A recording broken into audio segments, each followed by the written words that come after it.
안녕하세요. 성공의 이나모 신부입니다. 오늘은 명리학의 자연관, 그 중에서도 천지인 삼재론에 대해서 말씀드리겠습니다. 명리학은 하늘, 즉 자연의 움직임과 사람의 운명에 대한 이치를 풀어내는 학문입니다. 명리학은 유학에서 내려오는, 아니 그 훨씬 이전부터 내려오는 직관적이고 선언적인 운명사상을 실제로 풀어보고자 했던 학문입니다. 공자는 자신의 운명에 대해서 이렇게 말했습니다. 부가 구해서 얻을 수 있는 것이라면 나는 말채찍이라도 잡겠다. 그러나 만약 구해서 얻을 수 있는 것이 아니라면 내가 좋아하는 것을 따르겠다.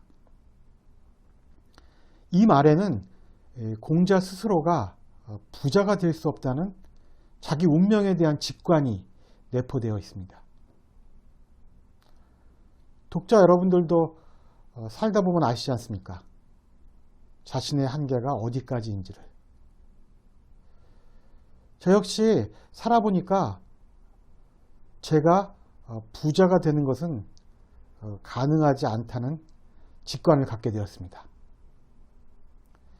그래서 저도 공자처럼 그냥 제가 좋아하는 일을 하고 사는 것이 건강에도 좋고 제 운명에도 부합하는 일이라고 생각합니다. 제가 해야 하는 일이, 제 운명이 제가 아는 것을 뭔가를 좀 사람들에게 전하는 것이기에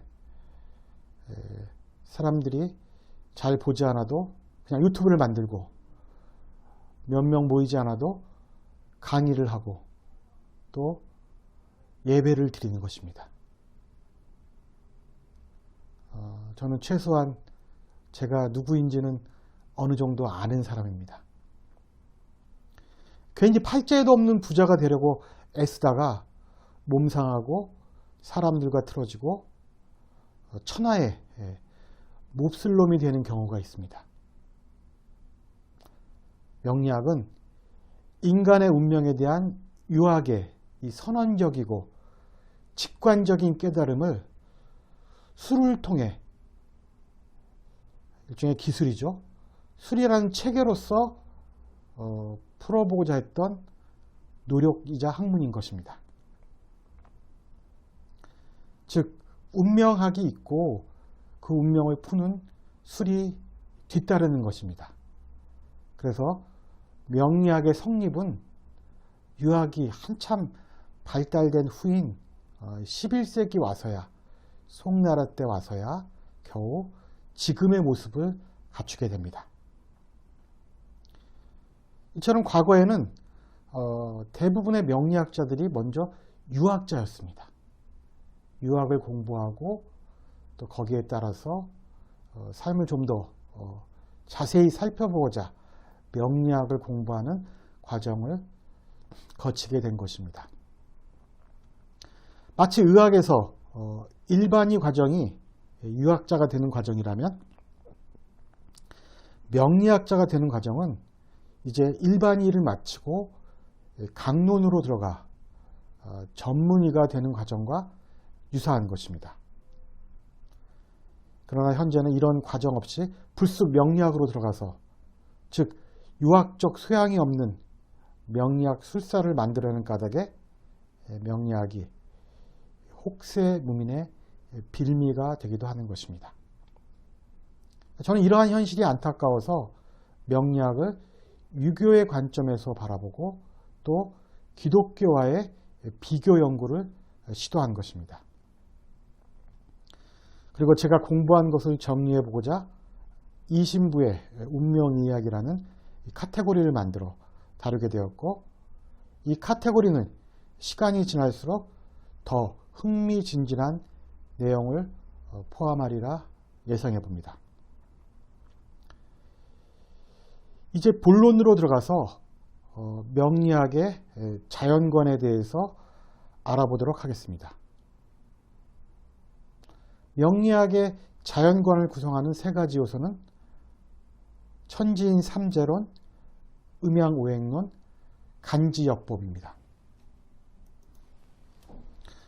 먼저 천지인 삼재론은 유학의 천인합일사상에서 보았듯이 하늘과 땅과 인간이 같은 원리에 의해서 움직인다는 이론입니다. 천인합일론에서 천은 하늘과 자연을 다 포함한다고 보시면 됩니다. 두 번째, 음양오행론은 해와 달 그리고 목화토금수의 오행의 관계가 인간의 삶에 큰 영향을 끼친다는 이론입니다. 그리고 간지역법은 음양오행을 구체적으로 표현하는 방법으로 천간과 지지로 나누어서 표시한 것입니다. 가령 예를 들면 우리가 2020년을 경자년, 2021년을 신축년이라고 부르지 않습니까?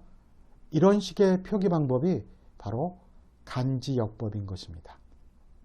연뿐만 아니라 월, 일, 시까지도 이 간지역법에 의해서 표현되는 것입니다. 천간은 하늘을 갑을병정 무기경신인계 10개로, 지지는 자축인묘 진사오미 신유술의 12개로 나눈 후 이 조합을 만들어 60갑자가 되겠죠. 날짜를 헤아리는 방법입니다. 이것은 해와 달, 연과 시에 다 적용됩니다. 이 둘, 음양오행론과 간지역법은 다음 시간에 하도록 하겠습니다. 그럼 오늘은 먼저 천지인 삼재론에 대해서 알아보도록 하겠습니다. 고대 중국인들은 하늘과 땅과 인간이 같은 원리에 의해 움직인다는 천지인 삼재론을 지니고 있었습니다. 천지인 삼재론은 음양오행론, 간지역법과 더불어 명리학 자연관을 지탱하는 한 축이라고 할 수 있습니다.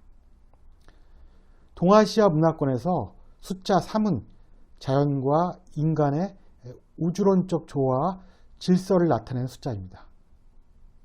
천은 신의 세계인 하늘을, 지는 만물이 살아가는 지상을, 이는 하늘과 지상 사이에 사는 만물의 영장인 사람을 나타냅니다. 이를 주역에서는 천지가 있은 후에 만물이 생겨났다라는 말로 표현합니다.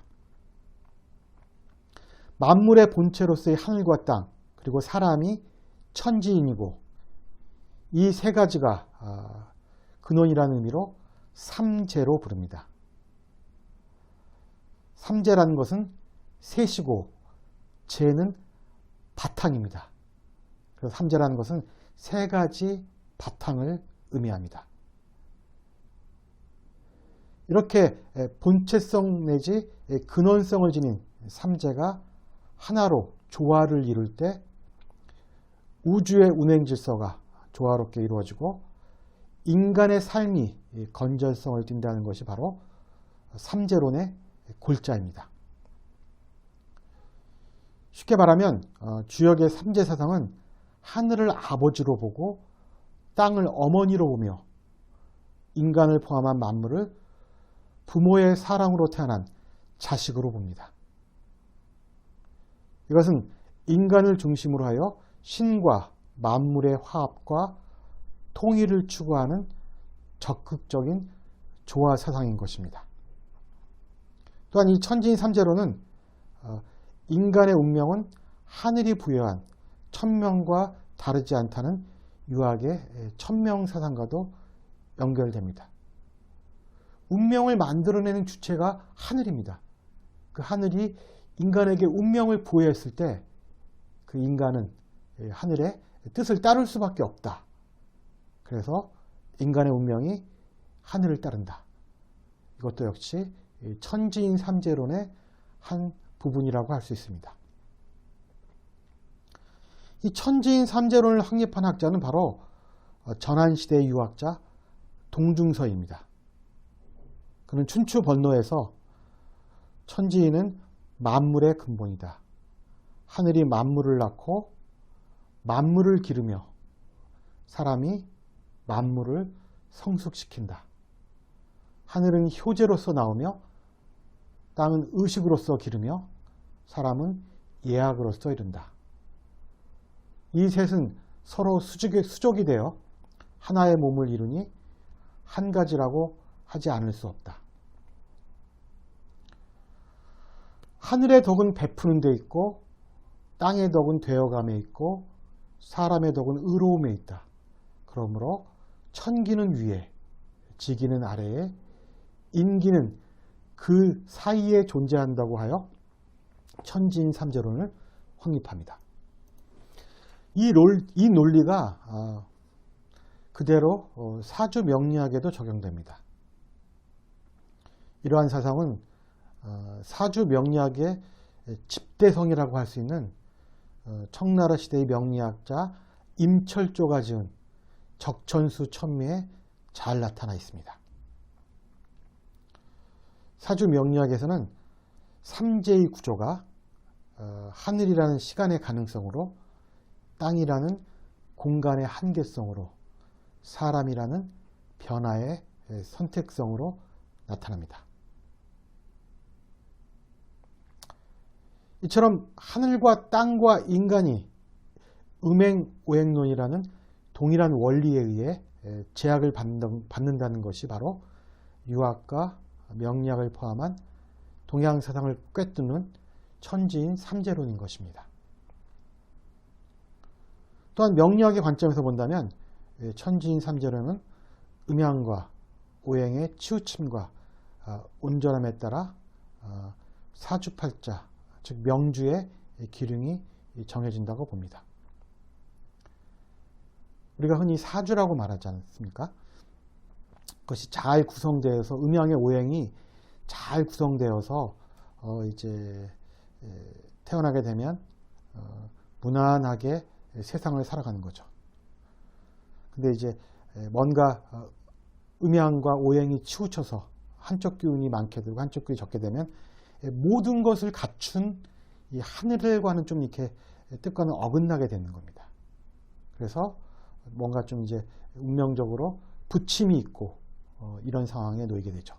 그래서 이제 그 부족한 것이 또 어떤 기운에 의해서 또 채워지게 되면 또 균형을 잃게 되고 이런 과정을 겪게 된다는 겁니다.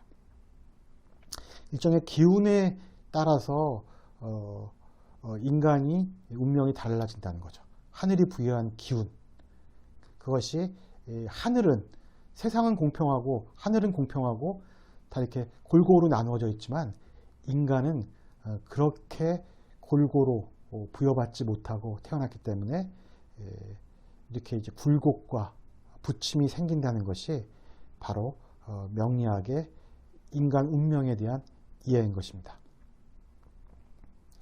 우리가 운명이 있다고 하지 않습니까? 우리가 태어나면 가장 먼저 한 일이 무엇입니까? 우는 일입니다. 울지 않으면 죽습니다. 즉, 네가 살려고 하면 울어라. 이것이 바로 하늘의 명령입니다. 그때 우주를 감싸고 돌던 음양오행의 기운이 우리의 호흡을 통해 들어갑니다. 그것을 연월일시의 간지력으로 표현한 것이 바로 사주팔자입니다. 첫 호흡 때 들어간 우주의 기운이 우리의 평생을 관철한다는 이론입니다. 그냥 우리가 하늘로부터 부여받는 것입니다. 우리가 우리의 운명을 선택하는 것이 아니라 우리가 어느 순간 어느 시에 숨을 쉼으로 태어남으로 인해서 그때의 기운이 네가 대충 살아갈 운명의 모습이 될 것이다. 이렇게 얘기하는 것입니다. 결국 인간은 잘나봤자 자연의 일부이고 인간의 운명은 자연의 운행에서 벗어나지 않는다는 것이 유학과 명리학의 인간관인 것입니다. 봄, 여름, 가을, 겨울 이 곡식이 자라듯이 인간도 그렇게 나서 자라고 죽습니다. 별로 다르지 않습니다. 물론 그 시기가 개인마다 다르다고 보는 것이 사주명리학의 원리인 것입니다. 뭐 같은 풀은 대부분의 풀과 나무는 봄, 여름, 가을, 겨울이 일정하게 정해져 있죠. 그렇지만 명리학에서는 각 개인의 봄, 여름, 가을, 겨울이 다릅니다.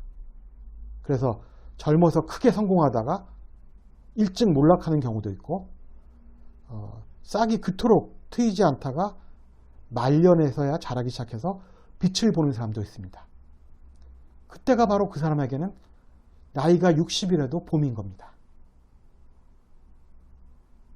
나이가 40이라도 꺾이면 그때가 그 사람에게는 인생의 겨울인 것입니다. 아니면 정말 자연에서 보듯이 자라기도 전에 죽는 싹이 있습니다. 사실 우리 주위에서도 그런 운명을 가진 사람들이 있다는 것입니다. 이처럼 자연물과 인간은 크게 다르지 않다라고 보는 게 동양의 사상, 유학과 명리학이 인간을 바라보는 관점인 것입니다. 하늘이나 땅이나 사람이 다 똑같은 원리에 의해 지배받는 존재라고 하는 것. 이것이 바로 동양의 천지인삼재론의 골자입니다. 그리고 그것을 해석하는 법칙이 바로 음양오행론이고 그것을 부호로 표시한 것이 기호로 표시한 것이 바로 간지역법입니다. 이 천지인삼재론, 음양오행론, 이 간지역법이 명리학이 자연을 바라보는 관점인 것입니다. 다음 시간에는 음양오행론과 간지역법에 대해서 말씀드리도록 하겠습니다. 감사합니다. 다음 시간에 뵙도록 하겠습니다.